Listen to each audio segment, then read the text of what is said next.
Pour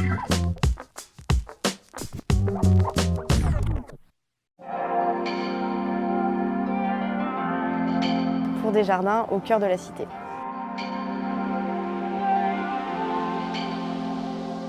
Moi, c'est Fleur Anaïs Brunet, je suis chef de projet Cité Jardin au réseau national des régies de quartier.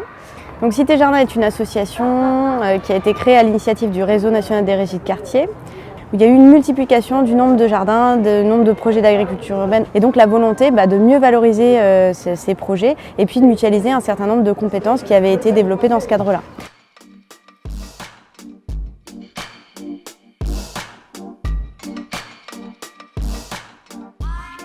Cité Jardin, c'est 53 adhérents, c'est 109 jardins.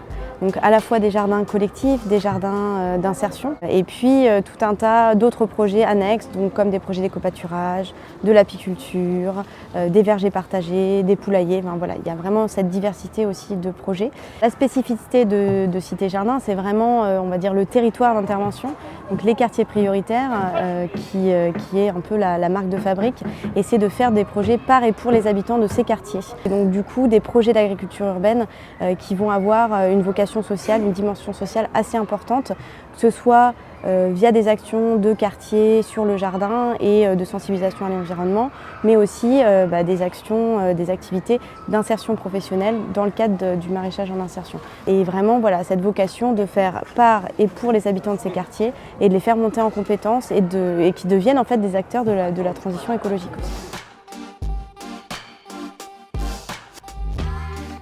Dans les missions principales de Cité Jardin, ça va être d'accompagner ces structures adhérentes dans l'émergence de leurs projets, de les professionnaliser via la mise en place de formations, et puis ça va être valoriser, donc représenter aussi ce qui est fait par les régies de quartier, par les autres structures adhérentes au sein d'instances professionnelles, donc au sein de la FOP dont je parlais tout à l'heure, mais au sein par exemple de la chaire Agriculture urbaine et population précaire d'AgroParisTech. Et donc les activités, c'est la mise en place de formations.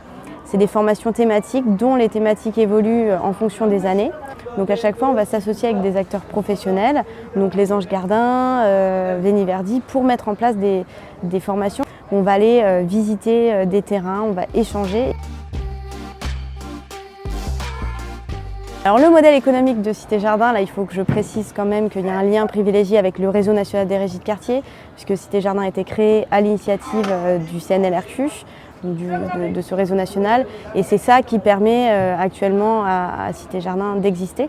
Moi je suis la seule salariée de Cité Jardin, mais il y a un soutien, on va dire, financier et matériel du réseau national des régies de quartier. Après c'est aussi les cotisations des adhérents qui permettent aussi de financer une partie de l'offre de services, et puis c'est un certain nombre de partenariats, des partenariats à la fois publics, notamment avec l'ADEME, l'Agence de l'environnement, de la maîtrise de l'énergie, et puis des partenariats privés, notamment avec le FAP-EDF et puis la Fondation Le Merchant, qui permettent notamment de financer 4 projets par an de création de jardins et aussi d'impulser des choses concrètement sur les territoires.